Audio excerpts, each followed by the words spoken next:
بھی جماعت فجر میں تم اٹھے، تمہارے بچوں نے نماز پڑھی، بولو، اور نبی فرماتے جو نماز چھوڑتا ہے وہ دین کو ڈھاتا ہے۔ دین کو ڈھانے والا تمہارا بیٹا، تمہاری بیٹی۔ ارے جھانک کے تو دیکھو، میری تمہیں کڑوی لگے گی لیکن سچ ہوگی۔ بڑی آسانی سے جلسے میں کھڑے ہو کر کسی نے گریبان پھاڑ کے نعرہ تکبیر، نعرہ رسالت، یہ نوٹ ایسے کر کے اچھال کے دے، سب لوگ دیکھ رہے ہیں، بڑا ایماندار آدمی ہے، اور ابھی عشاء کی نماز پڑھ کے نہیں آیا، مغرب کی نماز نہیں پڑھی، عصر کی نہیں پڑھی، ظہر کی نہیں پڑھی۔ اور اللہ معاف فرمائے، بعض بات شاعر بھی ایسے ہی ہے، مائک پہ تو آ کر کے جھما دیتا ہے مگر نماز نہیں پڑھتا، بچے گا وہ بھی نہیں۔ یہ بات سچ ہے، وہ سچ ہے، میں نے اس لیے سب کو چاہا، میں ہوں یا آپ ہو، لیکن ذرا غور کرو، توجہ کرو، یہ کسی مولانا کا فتویٰ نہیں ہے، یہ نبی کی بات ہے، آقا فرماتے ہیں۔ اور مسلمان ذرا تو اتنا بتا، تیری بیٹی کو فجر میں کون اٹھائے گا؟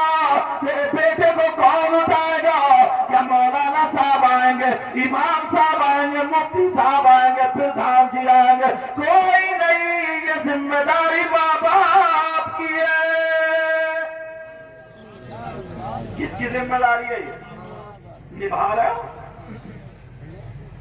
بڑے چرچے ہوتے جناب، بڑے چرچے، وہاں ایسا ہو گیا، وہاں ویسا ہو گیا، تمہارے گھر میں تو دین ڈھایا جا رہا۔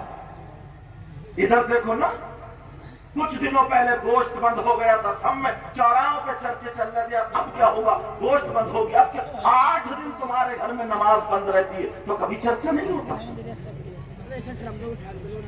جمعے کی نماز پڑھ لی ہو گئے مسلمان، جمعے کی نماز پڑھ لی ہو گئے جنتی، جمعے کی نماز پڑھ لی، 8 دن میں نہا لیے دھو لیے، وہ بھی نہانے کا ڈھنگ تک نہیں، غسل کے فرائض یاد نہیں، ہو گئے جنتی، اور دعویٰ اتنا کرتا سینہ ٹھوک کے کہ ہم نبی کے غلام ہیں، نبی کے غلام۔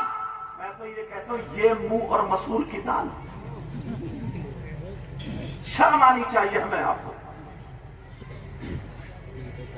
ایک بھی تمہاری کوئی چیز ایسی ملتی ہو جو مجھے بتاؤ، اور ذرا دیکھو، تھوڑا سا آگے بڑھتا ہوں تو تمہیں پتہ چلے گا۔ علماء بیٹھے، ذمہ داری سے بولوں گا، حشر کا میدان ہوگا، حاجی صاحب بندے پڑے ہوں گے، چلو پیر صاحب بھی بندے پڑے، ارے یہ تو بڑا اچھا سمجھتے تھے، جب یہ بندے پڑے تو ہمارا کیا ہوگا؟ یہ تو جھما دیا کرتے تھے سب کو، ہمارا کیا ہوگا؟ یہ تو بندے پڑے۔ اب ان سے پوچھا جائے گا، ما سلککم فی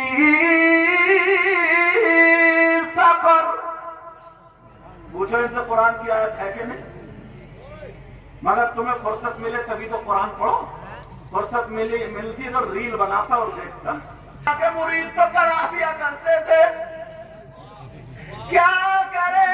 قالوا، سب کے سب بولے نے، لم نک من المصلین،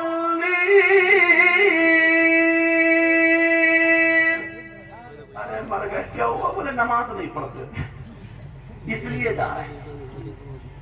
یہ ہمارا جرم تھا کہ نماز نہیں۔ کسی جلسے میں نا نماز میں تقریر کر دو تو نوجوانوں کو اس کے منہ سو گیا، تو بولا نہیں یار، جلسہ بگڑ گیا، کیا زمانہ آ گیا۔ اور ذرا نا چٹکلے 2-4 پھینک دو اور ادھر کی ادھر، مزہ آ گیا صاحب، جلسے میں مزہ آ گیا، جو اصلی کام کی بات تھی وہ رہ گئی۔ لم نک من المصلین، ارے اس لیے جا رہے کہ ہم نماز نہیں پڑھتے تھے۔ تم نے کبھی سوچا، کبھی غور کیا؟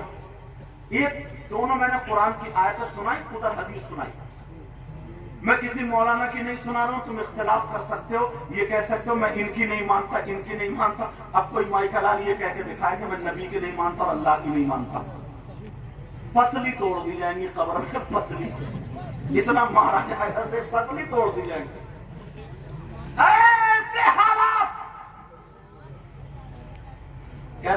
نفت میں، اور عورتیں نا یہ جو ڈھونڈتی ہے نا کہ ہمیں مل جائے، کیا مل جائے؟ وہ کریم ایسا مل جائے جو چہرے کے دانے بند ہو جائے، کریم ایسا مل جائے جو خوبصورت ہو جائے، یوں ہے تو ایسی باتیں ڈھونڈتی ہے، تلاشتی۔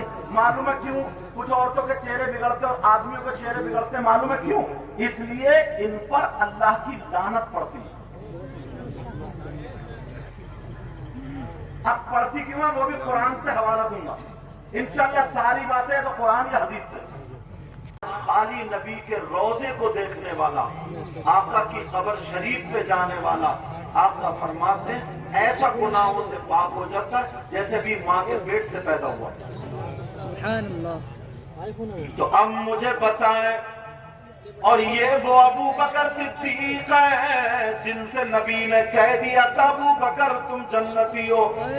بے شک عمر سے بھی کہا، عثمان غنی سے بھی کہا، مولا علی سے بھی کہا، 10 صحابہ کرام کو دنیائی پر جنت کی بشارت دے دی۔ اور بھی جیسے جیسے وقت آتا گیا کبھی کسی صحابی یا صحابیہ کو نبی جنت کی بشارت دیتے گئے، مگر مجھے بتاؤ پیارو ذرا سوچو، ان کو تو یہ سوچنا چاہیے تھا میں جنتی ہو گیا، مگر پوری تاریخ اٹھا کر کے دیکھو حضرت ابو بکر صدیق